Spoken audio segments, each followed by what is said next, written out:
ते अज साडे माशरे असी सानू पानी जरूरत है ते क्यों नहीं मिलता? इस वास्ते कि असी हक वालियां नू हक नहीं देंदे, जरूरतमंद नू असी नहीं देंदे, मस्कीन गरीब नू नहीं देंदे। ते फिर असी पैसे दे के पानी भी लाने। फिर कई बार ऐसा भी होंदा है फसल बिल्कुल तैयार होंदी है ते फिर अल्लाह का अजाब आता है, आजमाइश आती है, वो सारी फसल तबाह हो जाती है। क्यों? असी ज़कात नहीं देंदे। ज़कात देने वाला बंदा अल्लाह ताला ज़कात के जरिए इंसान के माल नू पाक कर देंदा है। ज़कात देवेगा बंदा, अल्लाह ओदे जिहड़ा वे नुकसान तो बचा लैंदा है।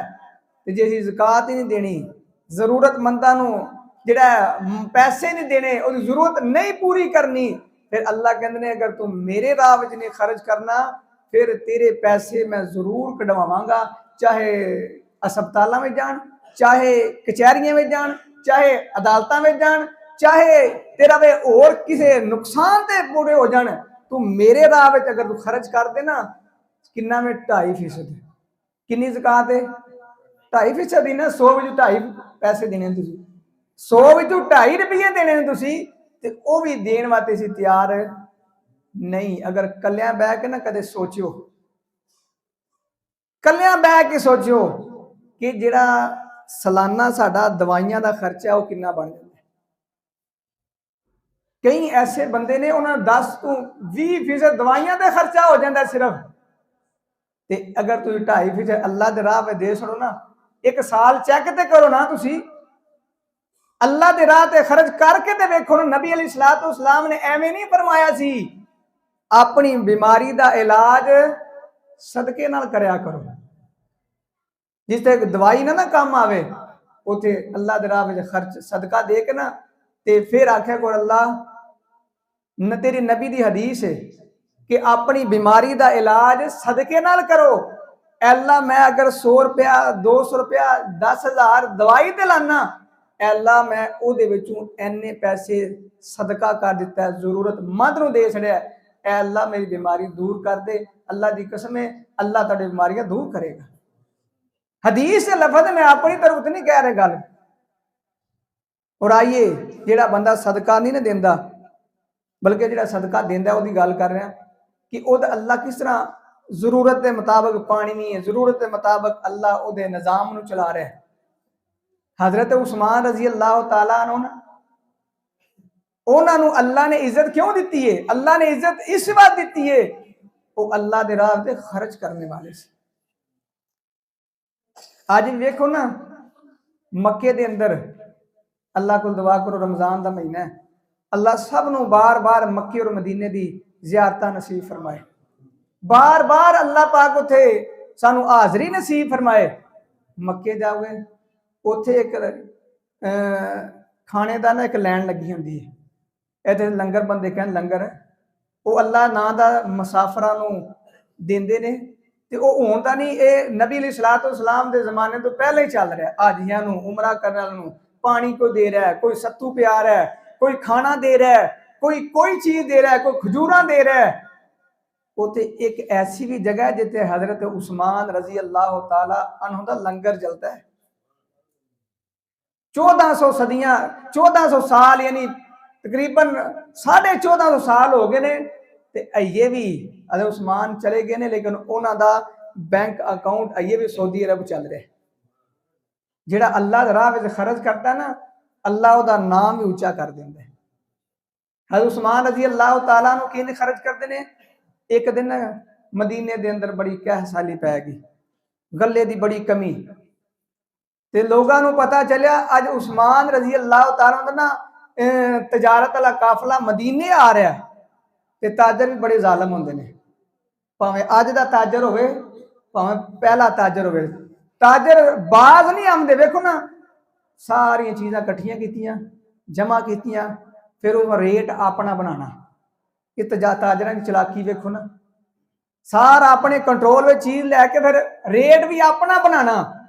ते कह लगे ताजर, ए उस्मान, ये माल मनु देने ही, ये कहते हैं माल मनु देना, माल मेरे को होएगा, ते रेट भी मेरी मर्जी का होएगा, ते तेनों 10 रुपए का 12 असीं देंगे। दूसरा कहता मैं 14 देंगा, अगला कहता मैं 16 देंगा। ये माल रेट ਵਧਾਉਂਦੇ जा रहे हैं। हजरत उस्मान रजी अल्लाह तआला नु फरमाते ने मेरा सौदा तुहाडे नाल वड्डे ताजर नाल हो गया। वो कहंदा किड्डा को वड्डा ताजर है, इन्ना पैसे लाए। दूसरा कहंदा मैं इन्ने लाए। वो किन्ना को वड्डा ताजर है।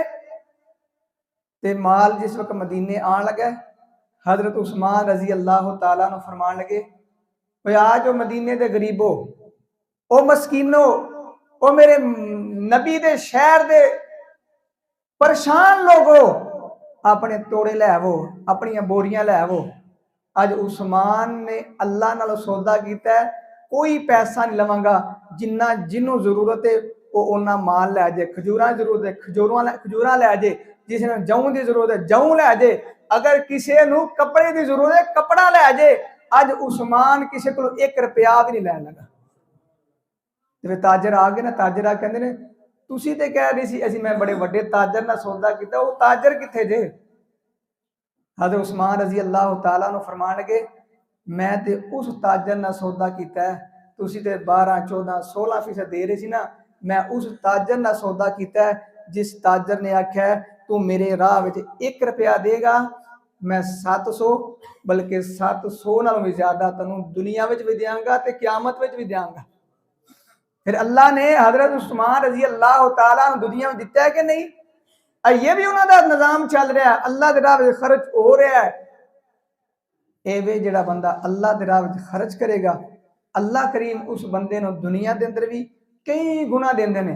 ते जिहड़ा बंदा नहीं खर्च करता, कुरान की आयत सूरह तौबा अल्लाह ताला फरमाते ने क़यामत वाले दिन उन्होंने माल नूं इकट्ठा किया जाएगा, फिर उन्होंने अग के अंदर पिघला के फिर ओदे मत्थे ते ओदे पीठ ते उन लाया जाएगा। वो आखेगा वो क्या चीज है। अल्लाह फरमाने हादा मा कनज़्तुम, ए तेरा माल ही जो तू जमा करता रहे।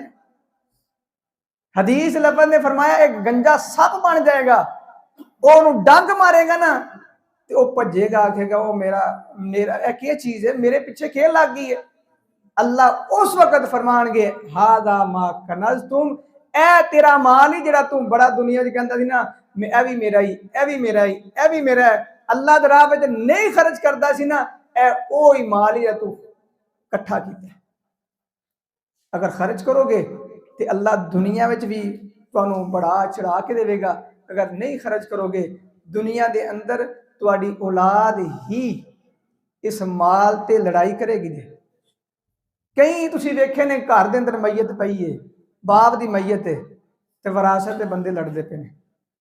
एक पुत्र कहता मैनू अगला भिठा लभना चाहिए, एक कहते नहू कि यह सोना जो लथया मनु लभना चाहिए।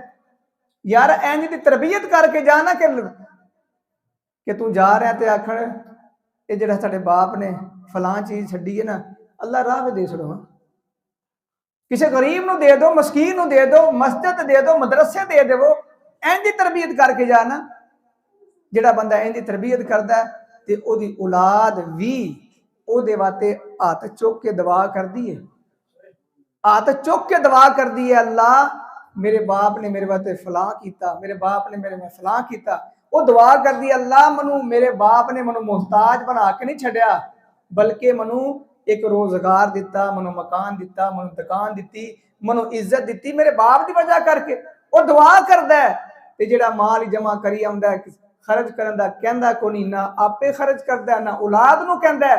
तो फिर जो वो बंदा जांदा ना तो मैयत घर होंदी है तो एक बेटे ने एक दा गिरबान फड़िया, दूसरे दा फड़िया।